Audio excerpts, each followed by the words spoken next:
মনে রাখবেন, সুযোগ আল্লাহ একবার দিবেন।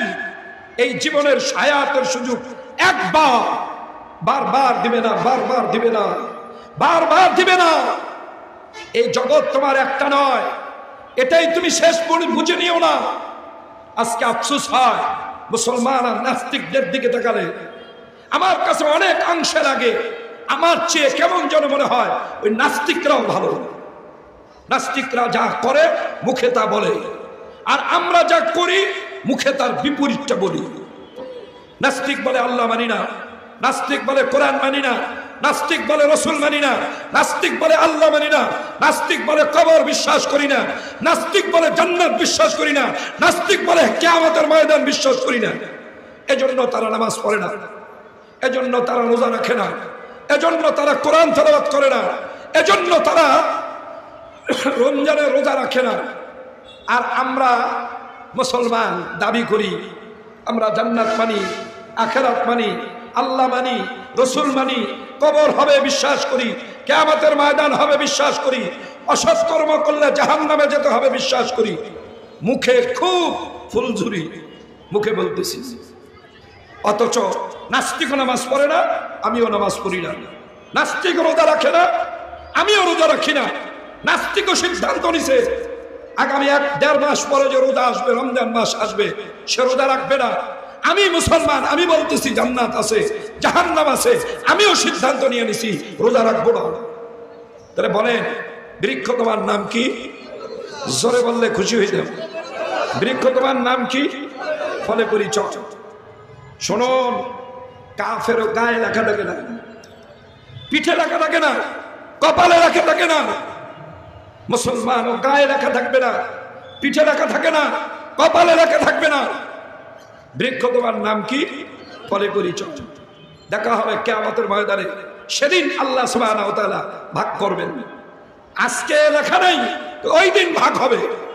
তোমার আসলে অন্তরের মধ্যে কার প্রীতি? বিধর্মীদের প্রীতি, নাস্তিকদের প্রীতি, না আল্লাহর প্রীতি? এটা সেদিন ভাগ হবে।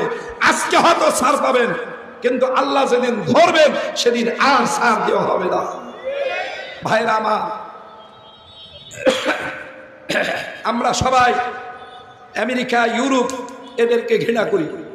আমরা বলি এরা জালেম, আমরা বলি বিধর্মীরা জালেম। অথচ লক্ষ্য করে দেখেন, আমরা তাদের আখলাকটাকেই ভালোভাবে গ্রহণ করি।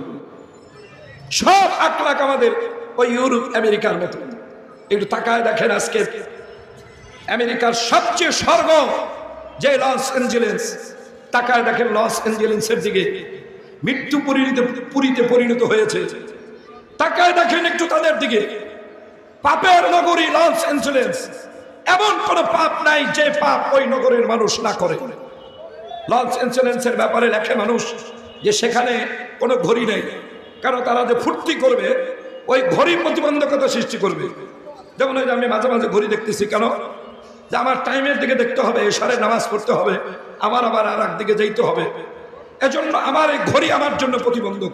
বারবার দেখে, চোখে দেখাও লাগতেছে, আর না থাকলে তো দেখার কিছু ছিল না। দশায় বয়ান করা শুরু করতাম, যেই পর্যন্ত গিয়ে পৌঁছেছে। আমেরিকার ওই লস অ্যাঞ্জেলেসের মানুষ তারা ঘড়ি ব্যবহার করে না, কেন? ফুর্তিতে ব্যাঘাত ঘটবে, তাদের আমোদ প্রমোদে ব্যাঘাত ঘটবে। আল্লাহ আজকে তাদেরকে দেখায় দিচ্ছেন, দেখো তোমরা ফুর্তি করো। যেই আমেরিকা, যার ব্যাপারে লেখা হয়েছে যে সে পৃথিবীকে 5 বার নাকি ধ্বংস করতে পারে, সেই আমেরিকাকে আল্লাহ দেখালো, দেখ তোদের চোখের উপর দিয়ে আমি তোদের সবকিছু ধ্বংস করে দিতেছি, তোদের কিচ্ছু করার ক্ষমতা নাই। তাহলে বোঝা গেল এই পৃথিবীর একমাত্র, শুধুমাত্র, কেবলমাত্র যিনি মালিক তিনি হলেন কে?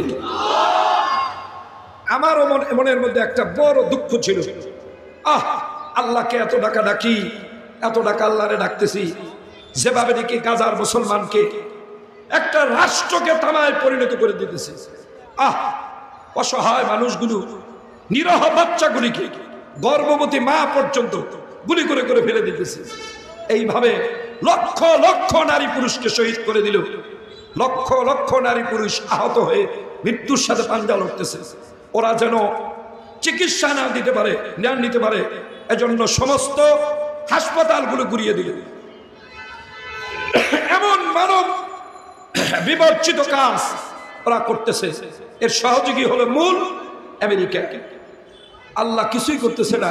এত দোয়া করতেছে আজকে প্রায় 16 মাস যাবত। আল্লাহ হঠাৎ করে দেখায় দিলেন যে দেখো আমি ধরি না ধরলে আমি আল্লাহ ছাড়ি না। আল্লাহ এমন ধরা ধরছে। মনে রাখবেন, বড় চোরগুলির আল্লাহ যেমনি ধরে, আল্লাহ কিন্তু ছোট চোরগুলিরও এমনিই ধরবে। আর আল্লাহ রাব্বুল আলামিন কালামে মাজিদের মধ্যে ফরমান, লাইন শাকারাতুম লাযিদান্নাকুম। যারা আল্লাহর নিয়ামতের শুকরিয়া আদায় করে আল্লাহ রাব্বুল আলামিন তাদের জন্য আল্লাহর নিয়ামত কারো বাড়ায় দেন। সুতরাং ভাইরা আমার, আল্লাহ পাকের নিয়ামতের শুকরিয়া আদায় করলাম। ভাইরা আমার, দীর্ঘ 1 বছর পরে আজকে আবার এই মাসাবাড়ি লেন ধর্মপ্রাণ এলাকাবাসীর উদ্যোগের এই মাহফিল। গত বছর এই মাহফিলে অনেকেই শরীক হয়েছে। খোঁজ নিলে দেখা যাবে যে অনেকেই দুনিয়ার মধ্যে নেই। আল্লাহ সুবহানাহু ওয়া তাআলা আমাদেরকে বাঁচায় রাখছেন। আমরা এবার আবার এই মাহফিলে আসতে পারছি, বসতে পারছি। এটা আল্লাহ রাব্বুল আলামিনের ফজল ও করম। আল্লাহ যেহেতু আমাদেরকে আনছেন, আমরা আসতে পারছি, বসতে পারছি, এজন্য আমরা শুকরিয়া আদায় করলাম। আসরের পর থেকে অনেক বড় বড় ওলামা হযরত আপনাদের সামনে কোরআন এবং হাদিসের আলোকে গুরুত্বপূর্ণ আলোচনা রাখতেছিলেন। আমিও কালামে মাজিদের একখানা আয়াতে কারিমা আপনাদের সামনে তেলাওয়াত করছি। আল্লাহ সুবহানাহু ওয়া তাআলা যদি তৌফিক ইনায়াত করেন, এই আয়াতের আলোকে আমি খুব সংক্ষিপ্তভাবে কিছু কথা আপনাদের সামনে আলোচনা করব। আপনারা কি শুনতে রাজি আছেন? কারা কারা রাজি আছেন একটু হাত উঠালে খুশি হইব। আলহামদুলিল্লাহ। যদি রাজি থাকেন তাহলে আল্লাহ রসুলের একটা সুন্নতের উপর আমল করতে রাজি আছেন। আল্লাহ রসুল বলছেন, যখন তোমরা কোনো নেক মজলিসে বসো তখন ওই মজলিসের দিকে আগায় আগায় বসো, মাঝখানের ফাঁকা জায়গাগুলো বন্ধ করে দিয়ে বসো। ফলে যার সামনের যে ফাঁকা জায়গাগুলো আছে, মেহেরবানি করে আমরা সবার সামনের সব ফাঁকা জায়গাগুলো বন্ধ করে দিয়ে মিলা আগায় আগায় বসি। যে ভাইয়েরা দাঁড়ায় আছি, মেহরবানি করে আমরা জান্নাতের বাগানের মধ্যে বসি। আমি খুব সংক্ষেপে কিছু কথা আপনাদের সামনে আলোচনা করব। এরপরে আরো অনেক বড় বড় ওলামা হযরত আছেন, ওনারা আপনাদের সামনে কথা বলবেন। তবে এই কথাগুলো মনোযোগ সহকারে শোনান। আর মনোযোগ সৃষ্টির জন্য ইমাম গাজ্জালী রাহমাতুল্লাহি আলাইহি 2টা শর্ত দিচ্ছেন। 1 নম্বর শর্ত হলো জবান বন্ধ রাখা, কথা না বলা। 2 নম্বর শর্ত হলো চোখ দিয়ে তাকায় থেকে কথাগুলো শোনা। তাহলে এই কথাগুলো জেহেনের মধ্যে ঢুকবে, হাফজ হবে, মুখস্থ হবে। একটা কথার উপর যদি আমল করার সুযোগ হয়, কিয়ামতের ময়দানে আল্লাহ সুবহানাহু ওয়া তাআলা একটা আমলের বিনিময়ে বান্দার তুর পাহাড় পরিমাণ গুনাহ গোপন করে বেহিসাবি জান্নাতে তুলে দেবেন। সুতরাং ভাইয়ের আমার, আমরা একটু এই যে যারা এখানে স্বেচ্ছাসেবক আছেন, কথা বলুন বাবু, ইশারায় কাজ করুন, ইশারায় করেন। যারা পিছনে বসছেন আগায় বসেন, সামনে আগায় বসেন, আগায় বসেন, মিলা বসেন। আল্লাহ আমাদের সবাইকে তৌফিক দান করেন। খুব সংক্ষিপ্ত কথা শোনা, মনে রাখতে হবে কথাগুলো আল্লাহর। কথাগুলো কার? আল্লাহ। এই দুনিয়াতে আমাদেরকে পাঠাইছেন কে? আল্লাহ। আল্লাহ আমাদেরকে দুনিয়ায় পাঠাইছেন, আল্লাহ পাঠাইছেন। তাহলে আল্লাহর দুনিয়ায় আল্লাহ আমাদেরকে পাঠাইছেন। সিদ্ধান্ত হবে কার? আমার সিদ্ধান্ত চলবে না আল্লাহর সিদ্ধান্ত? যদি আমি বলি যে না আমার দেহ আমার সিদ্ধান্ত, তাহলে এটা কি বোকার কথা হবে না বুদ্ধিমানের? বোকার। পৃথিবীর মধ্যে এটা নিয়ম, যে জিনিস যে বানানেওয়ালা ওই জিনিসটার সাথে, ওই যন্ত্রের সাথে একটা ক্যাটালগ দিয়ে দেয়। ক্যাটালগের মধ্যে 2টা পার্ট থাকে, একটা থিওরিক্যাল, একটা প্র্যাকটিক্যাল। থিওরিক্যাল লেখা থাকে যে এই মেশিনটা এইভাবে সেট করবেন, এইভাবে চালালে মেশিন থেকে উপকৃত হতে পারবেন। প্র্যাকটিক্যাল ছবি আঁকা মেশিনের বিভিন্ন যন্ত্রাংশ দেখানো হয় যে এইভাবে এই মেশিনটাকে সেট করবেন। যখন মানুষ ওই ক্যাটালগ অনুযায়ী মেশিনটাকে সেট করে, তাহলে ওই মেশিন থেকে উপকৃত হওয়া যায়। কিন্তু কেউ যদি বলে যে না আমার মেশিন, আমার সিদ্ধান্ত, আমি টাকা দিয়ে কিনছি, সিদ্ধান্ত হবে আমার, তাহলে এই মেশিনটার থেকে মানুষ কোনো উপকৃত হতে পারবে? খুব ভালো করে চিন্তা করা, আমিও একটা মেশিনের মতো, আপনিও একটা যন্ত্র। এই যন্ত্রটা যিনি তৈরি করছেন তিনি কে? জোরে জবান ছেড়ে বলতে পারবেন? আল্লাহর নাম জোরে নিলে গুনাহ হবে না তো, বরং আল্লাহ খুশি হবে। বলে চিৎকার মেরা জোরে জবান ছেড়ে বলেন, কে বানাইছেন? আল্লাহ যদি ক্যাটালগ না দিতেন তাহলে আমাদের জন্য সমস্যা হতো, বা আমরা আল্লাহকে দায়ী করতে পারতাম যে আল্লাহ আমাকে ক্যাটালগ দেন নাই। আল্লাহ আমাদেরকে বানাইছেন, আল্লাহ আমাদের জন্য ক্যাটালগও দিয়ে দিচ্ছেন। আল্লাহ কালামে মাজিদের মধ্যে ফরমান, আল্লাহ দিয়ে খালাকাকা ফাসাওয়াকা ফাআদালা, দেখো আমি তোমাকে বানাইছি, তোমার এই অঙ্গ প্রত্যঙ্গগুলো যেখানে যেটা দিলে তোমাকে দেখতেও সুন্দর দেখা যাবে, আবার তুমি উপকৃত হবা। আমি আল্লাহ তোমাকে সেখানে সেই জিনিস সেইভাবে সুন্দরভাবে আমি সেট করে দিছি। যিনি সেট করছেন তিনি কে? এর যে কোনো একটা অঙ্গের মূল্য পৃথিবীর কেউ পরিশোধ করতে পারবে না। আল্লাহ এত দামি দামি অঙ্গ দিয়ে, দামি দামি মেশিন, দামি দামি পার্টস পার্টটা আমাদের মধ্যে দিয়ে আল্লাহ আমাদেরকে তৈরি করছেন। পৃথিবীর সমস্ত বিজ্ঞান আশ্চর্য যে এমন কোনো মেশিন পৃথিবীতে নাই যে মেশিনটা সব সময় চালু থাকে। শুধু একটা মেশিন আছে মানুষের শরীরের মধ্যে, হার্ট, এটা সব সময় চালু থাকে। এটা একটা সেকেন্ডের জন্য বিরতি দেয় না। এমন সুন্দর করে যিনি সেট করছেন তিনি কে? এখানে এই যে আমাদের মাথার মধ্যে মগজ, বিজ্ঞান বলে এই মগজ বানাতে যে খরচ যায়, যদি এই খরচ আমাদের পরিশোধ করতে হতো তাহলে এই খরচের পরিমাণ দাঁড়াতো ৫,০০০ কোটি টাকা। কত হাজার কোটি? বুঝছেন তো সবাই? কত হাজার কোটি? কত হাজার কোটি? এতগুলো মানুষ জোরে বললো তো এরকম শব্দটা হইতো, কত হাজার কোটি। এই ৫,০০০ কোটি টাকা দিয়ে যদি আমাদের এই মগজ বানাতে হতো, মগজ বানানোর এই মূল্যটা যদি আমাদেরকে পরিশোধ করতে হতো, তাহলে আমার আব্বা আম্মা, আপনার আব্বা আম্মা, এই পৃথিবীতে কেউ আছে যে যার আব্বা আম্মা এই টাকা পরিশোধ করে তার সন্তানের জন্য মগজ ক্রয় করতে পারত? এগুলো কি আল্লাহ আমাদের থেকে মূল্য নিছেন না ফ্রি দিচ্ছেন? 10 টাকাও নেয় না, ফ্রি ফ্রি যিনি দিচ্ছেন তিনি কি? আল্লাহ শুধু এতটুকু বলতে শুনতে চান যে আমি তোমাকে বানাইছি, তুমি শুধু স্বীকৃতি দাও। এত সুন্দর করে আল্লাহ আপনাকে আমাকে সেট করলেন। দেখেন কি সুন্দরভাবে চোখ দিছেন, চোখের নিচে নাক দিছেন, নাকের পরে মুখ দিছেন।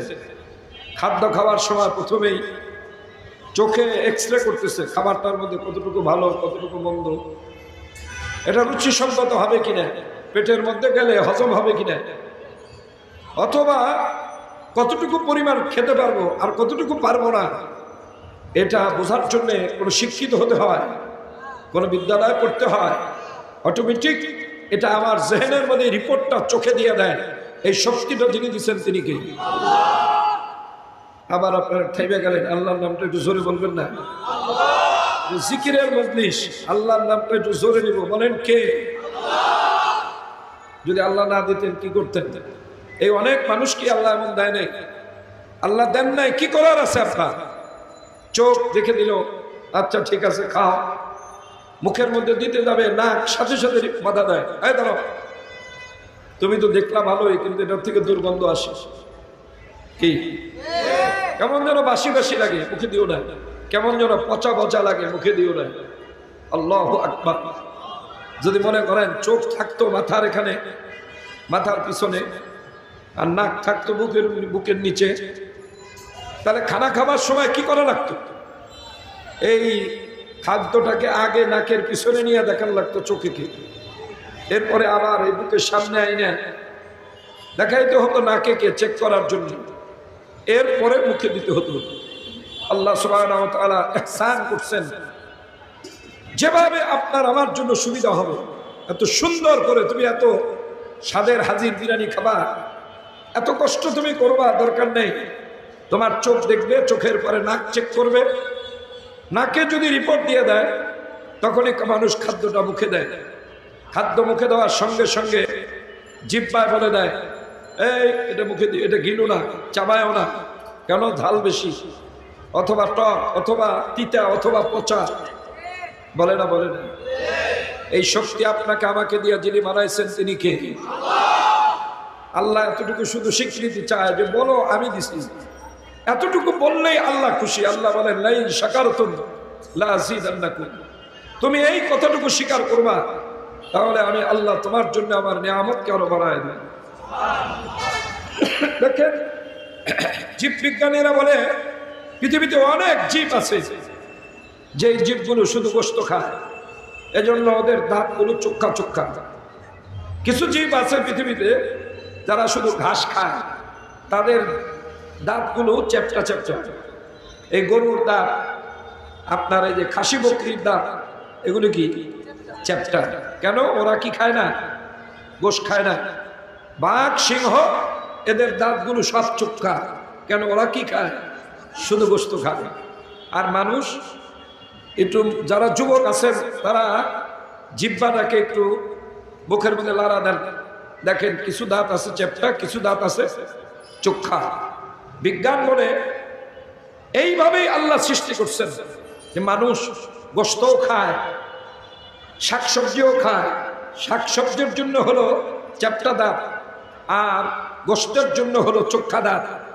আপনি জিহ্বার মধ্যে খাবারটা দিলেন, এখানে গোশতও আছে, শাকসবজিও আছে, ভাতও আছে। দেখবেন জিহ্বা যেখানের জন্য যেইটা দিয়ে এই খাদ্যটাকে পিষতে হবে, জিহ্বা ঠেলা দিয়া সেই দাঁতের নিচেই সেই জায়গায় সেই খাবারটা পৌঁছে যায়। এইভাবে যিনি বানাইছেন তিনি কে? খাদ্যগুলো মুখের মধ্যে একটু চিবান দেন, চাবান, দেখবেন লালা লালা হয়। এটা ভালোভাবে বোঝা যায় শুকনা খাবার মুখে দিলে। শুকনা খাবার, এই যে মুড়ি, চানাচুর, এগুলো মুখে দিয়ে দেখেন, চাবান দিবেন, কেমন লালা লালা হয়ে একটা জড়ায় যায়। এটা একটা কেমিক্যাল।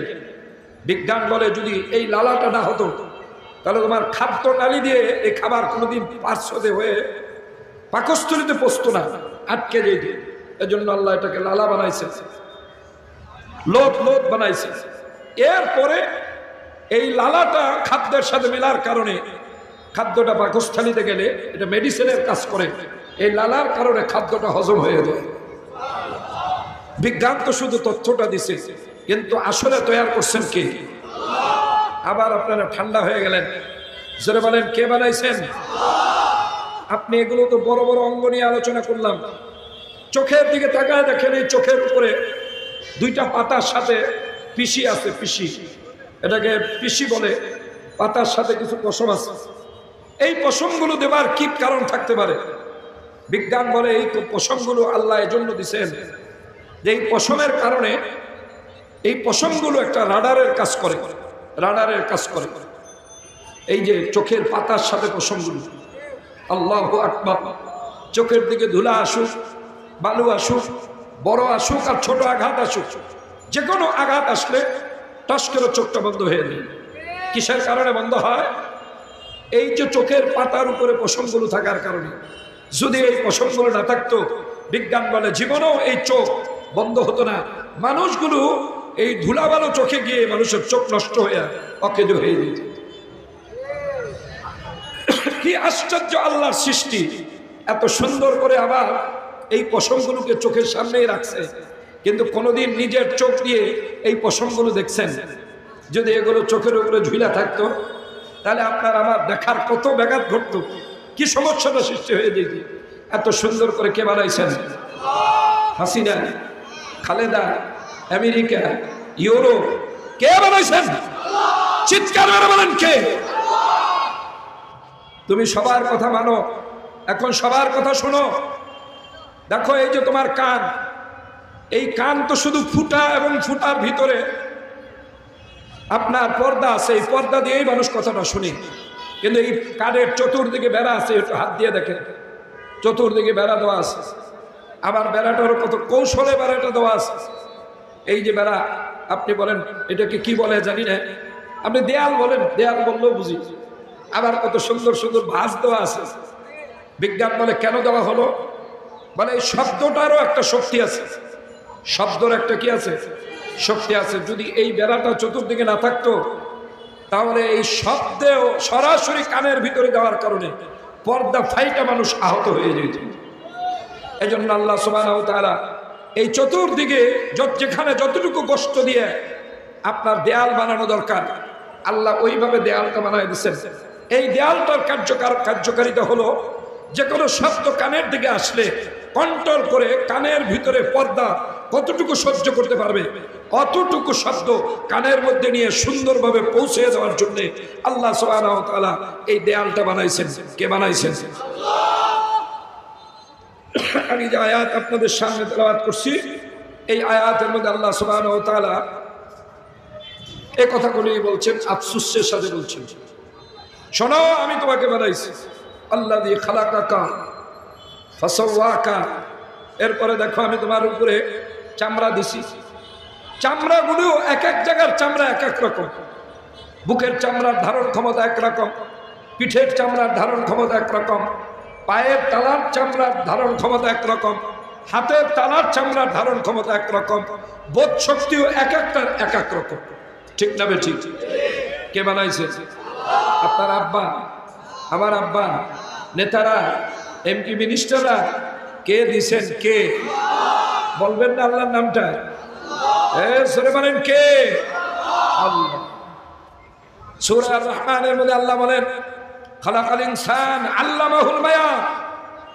শোন মানুষ, আমি তোকে বানাইছি, তোর কথা বলার শক্তিও দিছেন কে? অনেকে ভাবতে পারেন যে আমি জিহ্বা হইলেই কথা বলা যায়, জিহ্বা হলেই কথা বলা যায়। তাহলে দেখেন প্রতিদিন তো এই নয়া বাজারে গরু জব হয়, গিয়ে দেখেন আপনার আমার জিহ্বার চেয়ে গরুর জিহ্বা আরো বড়। আমার তো মনে হয় আমার জিহ্বার চেয়ে কুত্তার জিহ্বাও বড় হবে। কথা বলেন, জিহ্বা হলে কথা বলা যায় না। এই আপনাদের পুরান ঢাকায় এক বড় নেতা ছিল কিছুদিন আগে, কি দাপট তাদের ছিল, কসমেটিক করে চলতো, কি সুন্দর যুবক হয়ে সাইজে থাকতো। আল্লাহ গলাটার ভিতর দিয়ে টান দিয়ে ধরছিল, গলা থাকতো, কণ্ঠ থাকতো, কথা বলতে পারে নাই। তাহলে বোঝা গেল কথা বলার ক্ষমতা যার তিনি কে? সুতরাং খুব ভালো করে বুঝতে হবে এই সকল শক্তির মালিক যিনি, তিনি কে? ফি আইয়ি সূরাতিন মা শাআ রাক্কাবা। তাকায় রাখো, এই যে আমরা শত শত মানুষ আপনারা এখানে বসা, আমরা উপরে কিছু মানুষ বসা, পৃথিবীর যেখানে যে প্রান্তের মানুষগুলো আছে একটু তাকায় দেখেন কারো চেহারার সাথে কারো চেহারার কোনো মিল আছে কি? অথচ অঙ্গগুলো একই, সবারই নাক আছে, সবারই চোখ আছে, সবারই কান আছে, সবারই জবান আছে, কিন্তু কি আশ্চর্য, কারো চেহারার সাথে কারো চেহারার কোনো মিল নেই। এমন স্বতন্ত্র করে যিনি বানিয়েছেন তিনি কে? কারো ডিউনোর সাথে কারো ডিউনোর মিল আছে, কারো হাত আঙ্গুলের আপনার এটাকে কি বলে টিপের সাথে কারো আঙ্গুলের টিপের সাথে কোনো মিল আছে? স্বতন্ত্র করে যিনি বানিয়েছেন তিনি কে? যদি আজকে আমাদের সবার চেহারা একরকম থাকতো, অথবা বাবা তার ছেলে মেয়ে সবার চেহারা একরকম একটা পরিবারে, তাহলে কেমন ঝামেলাটা হইত? মনে করেন আপনি টাকা পাইতেন একজনে, বাবার কাছে ধরত ছেলের গলা, পুলিশ আসতো একজনকে আসামি ধরতে ধরে নিয়ে যেত, আর একজন, কি একটা মুসিবত না সমাজে হইত। এই মুসিবত থেকে হেফাজত করে আপনাকে আমাকে স্বতন্ত্র ভাবে যিনি বানিয়েছেন তিনি কে? আল্লাহ। একটু জোরে কইবেন না? ঠান্ডা ঠান্ডা হয়ে গেছেন পুরীর মতো, জোরে বলেন কে? আল্লাহ। আল্লাহ এতে খুশি। আল্লাহকে খুশি করা বড় সহজ। আব্বা আম্মাকে পৃথিবীর মধ্যে সবচেয়ে বেশি আব্বা আম্মার অবদান সন্তানের জন্য বেশি। এই আব্বা আম্মাকেও খুশি করা বউ ছেলে মেয়ের থেকে আব্বা আম্মারে খুশি করা সহজ। আবার আব্বা আম্মাকে খুশি করার চেয়ে সবচেয়ে বেশি সহজ আল্লাহকে খুশি করা। জোরে কথা ঠিক যাবে ঠিক। সুতরাং ভাইয়ের আমার, আমি যে আয়াতে কারিমা আপনাদের সামনে তেলাওয়াত করছি, এই আয়াত কেমন যেন আল্লাহ সুবহানাহু ওয়া তাআলা খুব আফসোসের সাথে আমাদের কাছে এই কথাটা ব্যক্ত করছেন। কি রে, তোরে আমি বানাইলাম, তোর তো কোনো অস্তিত্ব ছিল না, তুই তো একসময় কাদামাটি ছিলি, তোকে আমি আগুন বাতাস তারপরে এই কি বলে ওটাকে পানি মাটি, এ থেকে আমি আল্লাহ তোকে সৃষ্টি করছি, কাদামাটির থেকে তোকে সৃষ্টি করে এত সুন্দর করে বানিয়ে দিলাম। আজকে তুই দুনিয়ার সব বুঝিস, সবার কথা শুনিস, আমি আল্লাহর কথা কেন শুনিস না? যেমন কেমন যেন আব্বা তার সন্তানকে বলে, কি রে কুলিগিরি করে মানুষের খেতে কামলা দিয়া মানুষের কর্মচারী হয়ে, কত নির্যাতিত হয়ে, ভ্যান চালায়, রিক্সা চালায়, ঠেলা গাড়ি চালায় তোকে বড় বানাইলাম, আর আজকে তুই বউ হইয়া, টাকা পয়সা হইয়া আবারে ভুলে গেলি। আব্বা আম্মা বলে না, এই ব্যথাটা শুধু আব্বা আম্মাই বুঝবে।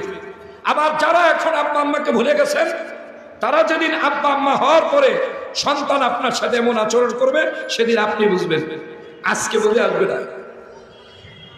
তবে এতটুকু তো বোঝা উচিত যে আজকে যেমন আমি আমার সন্তানের জন্য, সন্তানকে আমার জানের চেয়ে বেশি ভালোবাসি, আমার আব্বা আম্মাও একদিন আমাকে তার জানের চেয়েও বেশি ভালোবাসতেন। ভালো করে মনে রাখতে হবে, আল্লাহ রাসূল বলছেন, আব্বা আম্মা, বিশেষভাবে মা তার সন্তানকে যে ভালোবাসে, এর চেয়ে ৭০,০০০ গুণ বেশি ভালোবাসেন আল্লাহ তার বান্দাকে। আল্লাহ আমাদেরকে এত সুন্দর করে বানিয়েছেন একটাই কারণ, যে আমরা আল্লাহর কথা মানব। কার কথা? আল্লাহর কথা।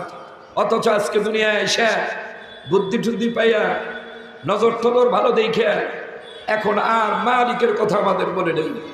আল্লাহ আফসোস করে সে কথাটাই বলছেন, কি রে কাইফা তাকফুরুনা বিল্লাহ, কেন তোরা আমার কথা মানিস না? আমি কি অপরাধ করলাম তোদের সাথে? তোরা সবার কথা মানিস, সবার কথা শুনিস, আমার কথা শুনিস না কেন? কি করলাম আমি আল্লাহ?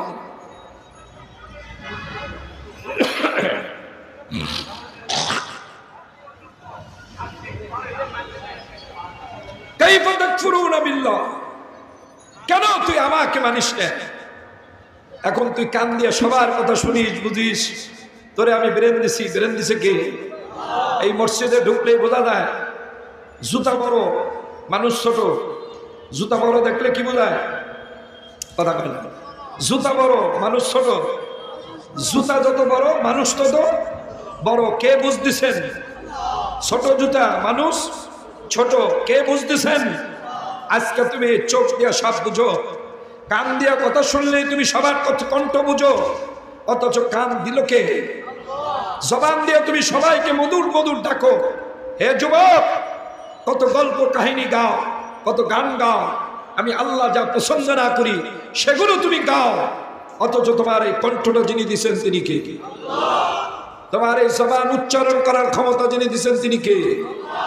সূরা আর রহমানের মধ্যে আল্লাহ পাক বারবার ২৭ বার একটা কথা বারবার বলছেন, ফাবিআই আলা রাব্বিকুমা তুকাজ্জিবান। আমার কোন কোন ইবাদতে, আমার কোন কোন নিয়ামতকে তুমি অস্বীকার করবা যেটা আল্লাহ দেয় নাই? আল্লাহ বলেন, আমি তোকে দিছি, আজকে আমাকে ভুলে গেলি। কি কারণে? কেন? কাইফা তাকফুরুনা বিল্লাহ ওয়া কুনতুম আমওয়াত, অথচ তুই একদিন কাদামাটি ছিলি। ফাআহইয়াকুম, সেখান থেকে তোকে যিনি বানিয়েছেন এত সুন্দর করে তিনি হলেন কে? আর একবার জোরে জবান ছেড়ে বলেন কে? শাহাদাত আঙ্গুল উঁচা করে একটু দেখায় বলেন কে? আল্লাহ। আল্লাহ বলেন, আমি তোকে বানাইলাম, আর আজকে তুই আমাকে ভুলে গেলি। ভাবছো এইভাবে বুঝি শেষ হবে না? জানা রাখো, সুম্মা ইউমীতুকুম, তোমাকে কিন্তু আবার কাদামাটি হতে হবে। যান কবরস্থানগুলিতে যান, গিয়ে দেখেন উপরে কত সুন্দর লেখা, কাউন্সিলরের কবর, মেয়রের কবর, এমপি সাহেবের কবর, শিল্পপতির কবর, জনকল্যাণমূলক কাজ জননেতার কবর, পীর সাহেবের কবর। যান একটু আজিমপুর কবরস্থানে গেলে বেশি বুঝিয়া যায়। বড় আলেম সাহেবের কবর, মুফতি সাহেবের কবর, রিক্সাওয়ালার কবর, ভ্যানওয়ালার কবর, ঠেলাগাড়িওয়ালার কবর। কবরগুলো যে খুঁড়েন, নিচে গিয়ে খুঁড়েন, প্রত্যেকটা কবর খুঁড়ে দেখেন। রিক্সাওয়ালার কবরের পরিণতি যা, ওই শিল্পপতির কবরের পরিণতি ঠিক না বেঠিক? সব মাটি কে বানাবেন? জোরে বলেন কে? মনে রাখবেন, সুযোগ আল্লাহ একবার দিবেন, এই জীবনের হায়াতের সুযোগ একবার, বারবার দিবে না, বারবার দিবে না, বারবার দিবে না। এই জগৎ তোমার একটা নয়, এটাই তুমি শেষ বুঝে নিও না। আজকে আফসোস হয় মুসলমান আর নাস্তিকদের দিকে তাকালে, আমার কাছে অনেক অংশে লাগে আমার চেয়ে কেমন যেন মনে হয় ওই নাস্তিকরাও ভালো। নাস্তিকরা যা করে মুখে তা বলে, আর আমরা যা করি মুখে তার বিপরীতটা বলি। নাস্তিক বলে আল্লাহ মানি না, নাস্তিক বলে কোরআন মানি না, নাস্তিক বলে রসুল মানি না, নাস্তিক বলে আল্লাহ মানি না, নাস্তিক বলে কবর বিশ্বাস করি না, নাস্তিক বলে জান্নাত বিশ্বাস করি না, নাস্তিক বলে কিয়ামতের ময়দান বিশ্বাস করি না। এজন্য তারা নামাজ পড়ে না, এজন্য তারা রোজা রাখে না, এজন্য তারা কোরআন তেলাওয়াত করে না, এজন্য তারা রমজানে রোজা রাখে না। আর আমরা মুসলমান দাবি করি আমরা জান্নাত মানি, আখিরাত মানি, আল্লাহ মানি, রসুল মানি, কবর হবে বিশ্বাস করি, কিয়ামতের ময়দান হবে বিশ্বাস করি, অসৎ কর্ম করলে জাহান্নামে যেতে হবে বিশ্বাস করি। মুখে খুব ফুলঝুরি, মুখে বলতেছি, অথচ নাস্তিক নামাজ পড়ে না, আমিও নামাজ পড়ি না। নাস্তিক রোজা রাখে না, আমিও রোজা রাখি না। নাস্তিকও সিদ্ধান্ত নিছে আগামী 1-1.5 মাস পরে যে রোজা আসবে, রমজান মাস আসবে, সে রোজা রাখবে না। আমি মুসলমান, আমি বলতেছি জান্নাত আছে, জাহান্নাম আছে, আমিও সিদ্ধান্ত নিয়ে নিছি রোজা রাখবো না। তাহলে বলেন বৃক্ষ তোমার নাম কি? জোরে বললে খুশি হয়ে যাবে। বৃক্ষ তোমার নাম কি? ফলে পরিচয়। শুনুন, কাফেরও গায়ে লেখা থাকে না, পিঠে লেখা থাকে না, কপালে লেখা থাকে না। মুসলমানও গায়ে লেখা থাকবে না, পিঠে লেখা থাকে না, কপালে লেখা থাকবে না। বৃক্ষ তোমার নাম কি? ফলে পরিচয়। দেখা হবে কিয়ামতের ময়দানে, সেদিন আল্লাহ সুবহানাহু ওয়া তাআলা ভাগ করবেন। আজকে লেখা নেই, ওই দিন ভাগ হবে। তোমার আসলে অন্তরের মধ্যে কার প্রীতি? বিধর্মীদের প্রীতি, নাস্তিকদের প্রীতি, না আল্লাহর প্রীতি? এটা সেদিন ভাগ হবে। আজকে হয়তো ছাড় পাবেন, কিন্তু আল্লাহ যেদিন ধরবেন সেদিন আর ছাড় দেওয়া হবে না। ভাইরা আমার, আমরা সবাই আমেরিকা, ইউরোপ এদেরকে ঘৃণা করি। আমরা বলি এরা জালেম, আমরা বলি বিধর্মীরা জালেম। অথচ লক্ষ্য করে দেখেন, আমরা তাদের আখলাকটাকে ভালোভাবে গ্রহণ করি। সব আখলাক আমাদের ওই ইউরোপ আমেরিকার মতো। একটু তাকায় দেখেন, আজকে আমেরিকার সবচেয়ে স্বর্গ যে লস অ্যাঞ্জেলেস, তাকায় দেখেন লস অ্যাঞ্জেলেসের দিকে মৃত্যু পুরীতে পরিণত হয়েছে। তাকায় দেখেন একটু তাদের দিকে। পাপের নগরী লস অ্যাঞ্জেলেস, এমন কোন পাপ নাই যে পাপ ওই নগরের মানুষ না করে।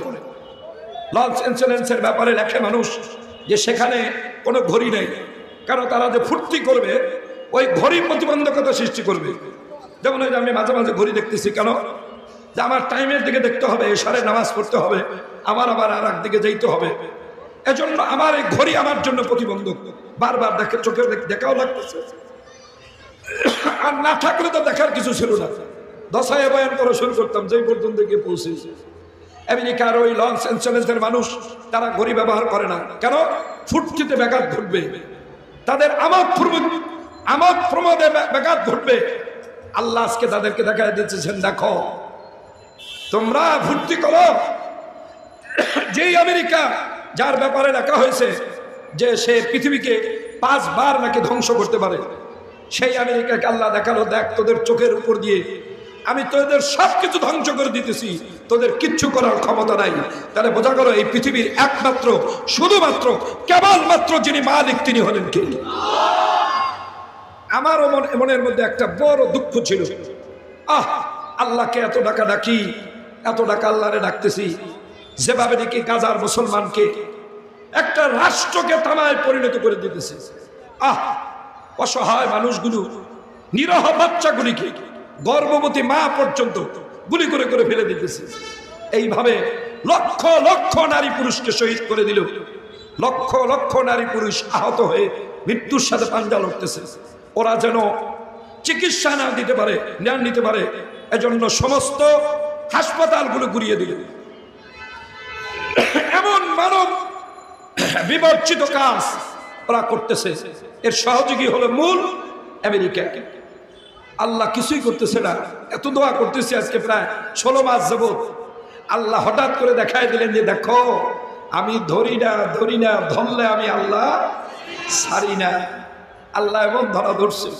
মনে রাখবেন, বড় চোরগুলির আল্লাহ যেমনি ধরে, আল্লাহ কিন্তু ছোট চোরগুলিরও এমনিই ধরবে। আমরা যারা ছোট শেষরা চোর আছি, পকেট মেট চোর আছি, আল্লাহ কিন্তু আমাকেও ছাড়বে না, এটা বুঝেন না। ভাবতে পারেন যে আমি ছোট, আমাকে কি আল্লাহ দেখবে? আল্লাহ এটাও বলে দিচ্ছেন, আল্লাহ রাসূলকে বলছেন, আপনি বলেন কুল ইন তুকফু মা ফি সুদুরিকুম আও তুবদুহু ইয়ালামুহুল্লাহ। শোনো, তোমরা যেটা প্রকাশ্যে করো আর যেটা গোপনে করো, তোমার প্রকাশ্য এবং গোপনের সব কাজ যিনি দেখেন তিনি কে? সুতরাং আল্লাহর বান্দা মালে ভেজাল দিলেন, ওজনে কম দিলেন, মিথ্যা বললেন, ঘুষ হাতে নিলেন, সুদ খাইলেন, গোপনে গোপনে মনকে ভালো করিয়া বুঝায় রাখিলেন। আল্লাহর চোখকে গোপন করার শক্তি পৃথিবীর কারো নাই। পিপিলিকার চোখও যিনি দেখেন তিনি কে? পিপিলিকার পাও যিনি দেখেন তিনি কে? জমিনে একটা পাতা পড়লে ওই পাতার শব্দটাও যার কানে যায়, যিনি শুনেন তিনি কে? সুতরাং আল্লাহ বলেন, শোনো, আজকে তোমাকে আমি অঙ্গগুলো দিলাম, আমার নিয়ামত পাইয়া, আমার নিয়ামত ব্যবহার করে তুমি সব কাজ করতে পারো, অথচ আমি আল্লাহর কথা মানো না। জানিয়া রাখিও সুম্মা ইউমীতুকুম, আমি আল্লাহ তোমাকে ধরব, আবার কাদামাটি বানায় দেব।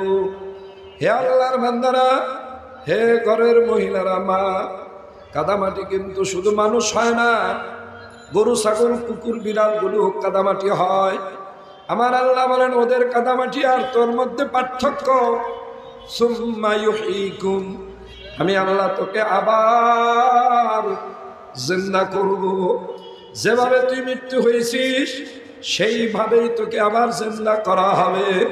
সুম্মা ইলাইহি তুরজাউন, পরবর্তীতে আমি আল্লাহর সামনে তোকে আবার হাজিরা দেওয়া লাগবে।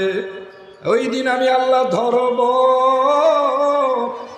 আমার নিয়ামতগুলো কোন কোন কাজে ব্যয় করছিলি জবাব দাও।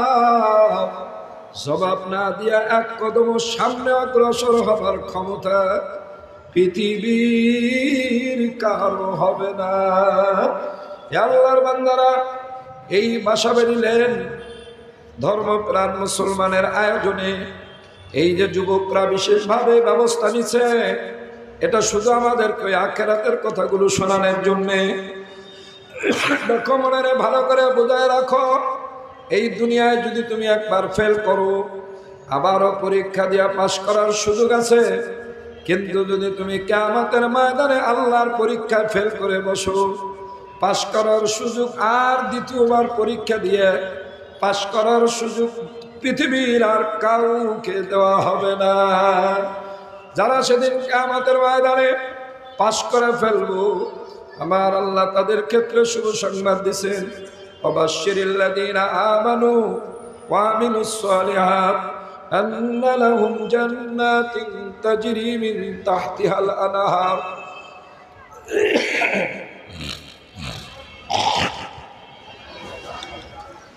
কুল্লামা রুজিকু মিনহা মিন সামারাতিন রিজকান ক্বালু হাযাল্লাযী রুজিকনা মিন ক্বাবলু ওয়া উতু বিহি মুতাশাবিহা ওয়া লাহুম ফীহা আজওয়াজুম মুতাহহারা ওয়া হুম ফীহা খালিদুন। তোর জন্য আমি আল্লাহ এমন বালাখানা বানাইছি, যে বালাখানার নাম হলো জান্নাত। ওই জান্নাতের নিচে নহর হবে। আমার নবী বলেন, উম্মত, দুনিয়ার শিল্পপতিরাও বাসার নিচে নহর বানায়, তবে তাদের নহরগুলি হয় পানি। আর জান্নাতীদের জন্য যে জান্নাতের নিচে নহর হবে, এই নহর হবে দুধ আর মধু। আল্লাহ পাক বলেন, এমন ফল তোদের আমি ওদিন দিব, যেই ফলগুলো মুখে দিলে দেখবি এর স্বাদও ভিন্ন, ঘেরানো ভিন্ন। এমন বিবি আমি আল্লাহ তোদের দিব। আজওয়াজুম মুতাহহারা, কোন বিবি আর জীবনে কোনদিন নাপাক হবে না। আল্লাহর বান্দা, আমার নবী বলেন উম্মত, আরেকজন আল্লাহ জান্নাতের বিবিরা এত সুন্দরী, যদি ওদের একটা কনিষ্ঠ আঙ্গুল দুনিয়ার থেকে বের করে দেওয়া হইতো, তাহলে দুনিয়ার জন্য কিয়ামত পর্যন্ত সূর্য চন্দ্রের কোনো প্রয়োজন পড়তো না। ওরা এত পবিত্র।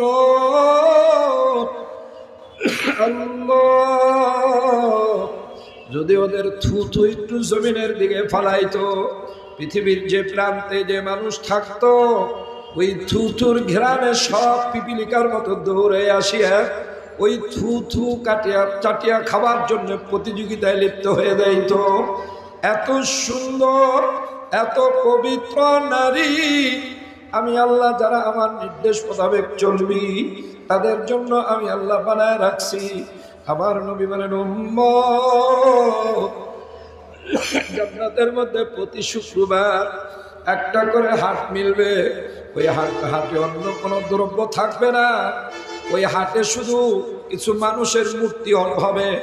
মূর্তিগুলো যার যেটা সুন্দর দেখা যাবে, আহারে আমার চেহারাটা যদি ওই মূর্তিটার মতো হতো। আমার নবী বলেন উম্মত, সঙ্গে সঙ্গে তোর চেহারাটা ওই মূর্তির মতো হয়ে যাবে। এমন আনন্দ জান্নাতীদেরকে বলা হবে আজকে সুখ করো।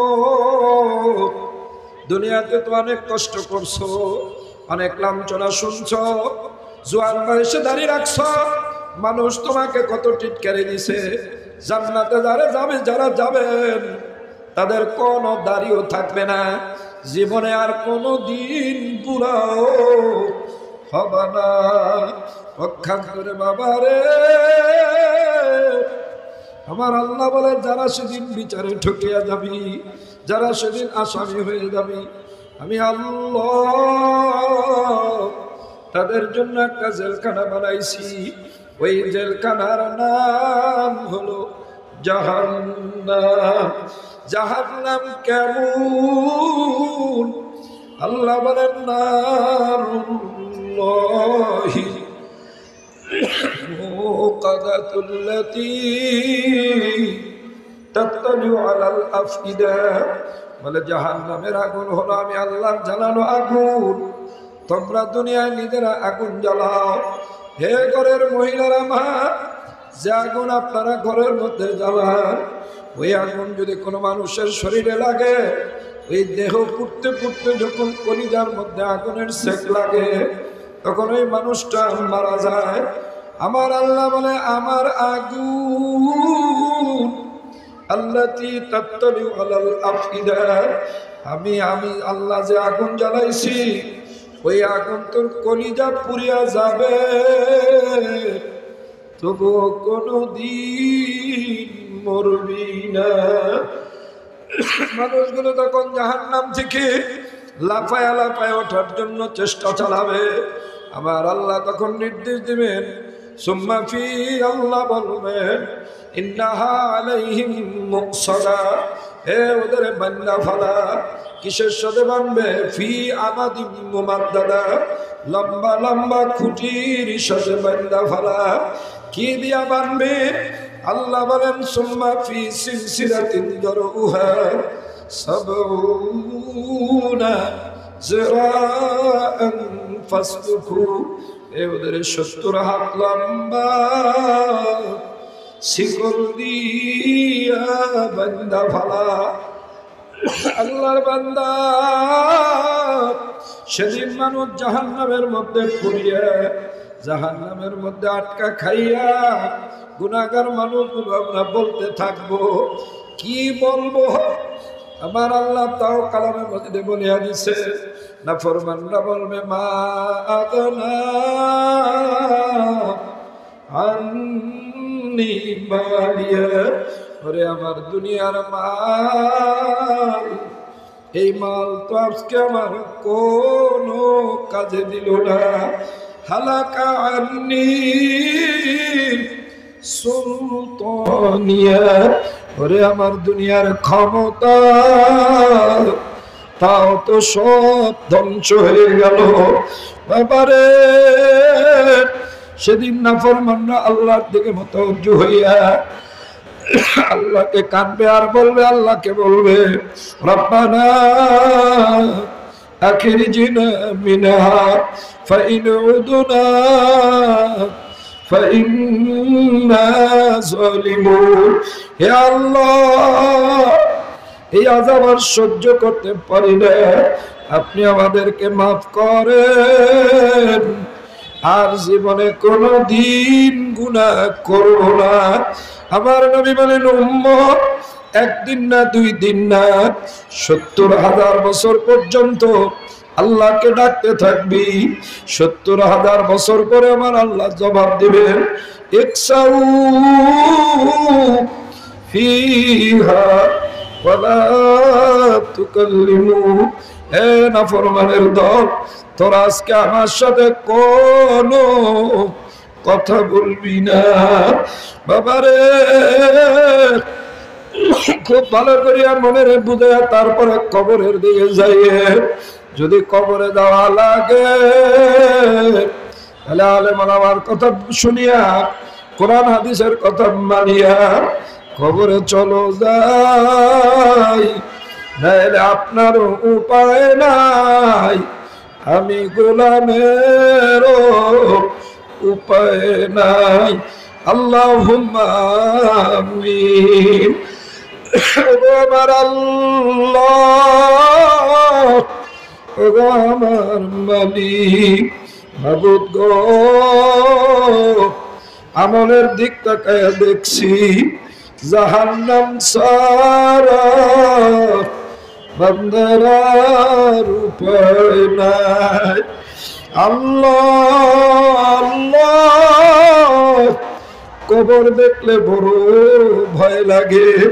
কত মানুষকে জানাজা পড়লাম, কত মানুষের জানাজা পড়াইলাম, কত মানুষকে কবরে রাখলাম, একদিন আমার ওই কবরের মধ্যে নামাইবে। আল্লাহ, দুনিয়ার ঘরের মধ্যে লাইট আছে, ফ্যান আছে, দরজা আছে, জানালা আছে, আরামের তুষুক আছে, বালিশ আছে, এরপরেও যদি ঘরে কেউ না থাকি, শরীর শিমশিম করে, ভয় ভয় লাগে। কবরের দিকে তাকায়া দেখছি কেউ যাবে না। আল্লাহ, হে আল্লাহর বান্দারা, বিজ্ঞান বলে মানুষের লাশটা কবরের মধ্যে রাখলে লাশের মধ্যে বড় বড় একটা পোকা হয়, আর ওই পোকাগুলো 48 ঘন্টা পরে লাশের থেকে ফাইটে বাইরে হয়ে আসে। আল্লাহ, ওই পোকাগুলো এত দুর্গন্ধ, ওই দুর্গন্ধে মাটির নিচে যত পোকামাকড় আছে সব বাইর হয়ে আসিয়ে মরা গরুটাকে যেমন চতুর্দিক থেকে কুকুরে কামড়ায় কামড়ায় খাওয়া ফেলায়, মানুষটাকে এরকম মাটির নিচের পোকামাকড় গুলো কামড়ায় কামড়ায় সিরা সিরা খাবে। আল্লাহ, দুনিয়ায় একটা মাসির কামড় মশার কামড় সহ্য করতে পারি না, কবরের আযাব কিভাবে সহ্য করব বুঝি না। কুদরতি পায় ধরিয়া বলি, আল্লাহ, মাফ না করে ফিরাইয়া দিয়ে না।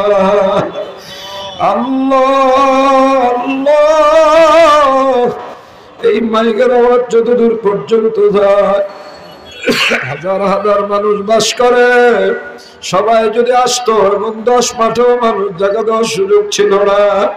আল্লাহ, সবাই আসতে পারে নাই, হাতে গোনা কিছু বান্দা আমরা আসতে। আল্লাহ আল্লাহ, আপনি যখন আমাদের আনছেন, কুদরতি পায় দুনিয়া বলে মালিক, মাফ না করে ফিরাইয়া দিয়ে না। আল্লাহ, একটা বান্দার হাত যদি কবুল হয়, ওই বান্দার হাতের উসিলে আপনি আমাদেরকে মাফ করে দেন।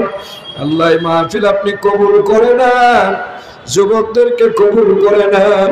ওলামা হযরত যারা বয়ান করবেন, প্রত্যেকের বয়ান ধৈর্য সহকারে শুনিয়া আখিরি মোনাজাত দিয়ে বাড়ি যাবার তৌফিক দিয়ে দিন। আল্লাহ, আল্লাহ জানি না কার জন্য জীবনের শেষ মোনাজাত, যদি এটা জীবনের শেষ মোনাজাত হয়,